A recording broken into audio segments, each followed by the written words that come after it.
ಬೆಟ್ಟ ಹತ್ಬಿರೋದು ಬೆಟ್ಟ ಹತ್ಬಿಡ್ಬೋದು, ಆದರೆ ಪಿರಿಯಾಪಟ್ಟಣದ ಬಸ್ ಹತ್ತೋದು ತುಂಬ ಕಷ್ಟ. Hello everyone, welcome to another episode of ಕಾರೂಸ್ ವ್ಲಾಗ್. ಬೀಯಿಂಗ್ ಅ ಟೀಚರ್ ಈ ದಿನ ಹೆಂಗಿತ್ತು ಅಂತ ನಿಮ್ಮ ಜೊತೆ ಶೇರ್ ಮಾಡ್ತೀನಿ ಬನ್ನಿ. ಸ್ಕೂಲಿಗೆ ಅವಾಗಲೇ ಟೈಮ್ ಆಗೇ ಬಿಟ್ಟಿತ್ತು, ಆದರೂ ಲೈಟಾಗಿ ಮೇಕಪ್ ಮಾಡಿದ್ದೆ. ಕರ್ಲಿ ಏರ್ ಇರೋದ್ರಿಂದ ಅಡ್ವಾಂಟೇಜ್ ಏನು ಅಂದರೆ ಜಸ್ಟ್ ತಲೆ ಪಾಚದೆ ಹೋದ್ರೂ ಕ್ಲಿಪ್ ಹಾಕ್ಬಿಟ್ಟು ಹೋಗ್ಬೋದು.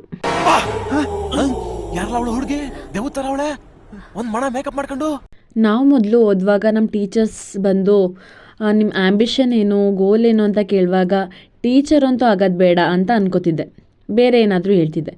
ಬಟ್ ಇವಾಗ I am here as a teacher. Congratulation brother, ಅಬ್ಬಬ್ಬಬ್ಬ ಲ್ಯಾಟ್ರಿ. ಇವಾಗ ನೀವು ನೋಡ್ತಿರೋದು ಪೇಂಟಿಂಗ್ ನಾನೇ ನನ್ನ ಕೈಯಾರ ಮಾಡಿರೋದು. ಹೆಂಗಿದೆ ಅಂತ ಕಮೆಂಟ್ ಬಾಕ್ಸಲ್ಲಿ ಕಮೆಂಟ್ ಮಾಡಿ. ಸ್ಕೂಲೆಲ್ಲ ಮುಗಿಸಿ ಬರೋ ಟೈಮಲ್ಲಿ ನಮ್ಮ ಸ್ಟೂಡೆಂಟ್ದು ಪೇರೆಂಟ್ ಸ್ವೀಟ್ಸ್ ತಂದು ಕೊಟ್ಟಿದ್ರು ಎಲ್ಲ ಟೀಚರ್ಸ್ಗೂ. ನಮಗೆ ಹೇಳ್ಕೊಡ್ಬೇಕಾ, ಹಂಗೆ ಒಂದು ಸ್ವೀಟ್ ತಿಂದೇ ಬಿಟ್ಟೆ. ಎಕ್ಸ್ಪೆಕ್ಟೇಷನ್ ಹೆಂಗೆ ಅಂತ ಗೊತ್ತಾ, ಬ್ಯಾಕ್ ಸೀಟ್ ಸಿಗುತ್ತೆ ಅಂದ್ಬಿಟ್ಟು ಯಾವಾಗ ಹೋಗ್ಬಿಟ್ರು.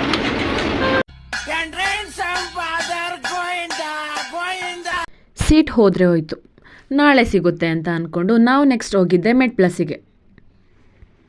ಅಲ್ಲಿ ನನ್ನ ಫ್ರೆಂಡ್ಸಿಗೆ ಹೇಳ್ಕೊಡ್ಬೇಕಾ, ಏನು ತಗೊಳ್ಳಲ್ಲ ಅಂದ್ರೂ ಸ್ಕೋಪ್ಗೋಸ್ಕರ ಅದು ಚೆನ್ನಾಗಿರುತ್ತೆ ಇದು ಚೆನ್ನಾಗಿರುತ್ತೆ ಅಂತ ನೋಡ್ತಿದ್ರು.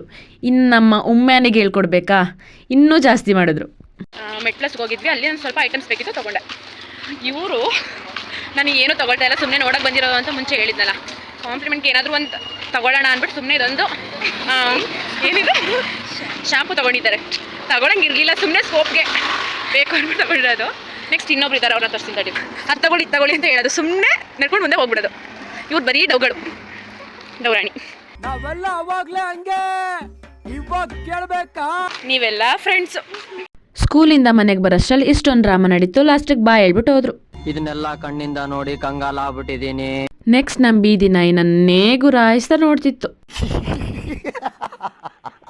ನಮ್ಮ ಬೀದಿ ನಾಯಿ ಸಾಕಲ್ಲ ಅಂದ್ಬಿಟ್ಟು ನಮ್ಮ ಜಿಮ್ಮಿನ ಬಗ್ಲು ಬಿಟ್ಟು ಓಡ್ ಬಂತು.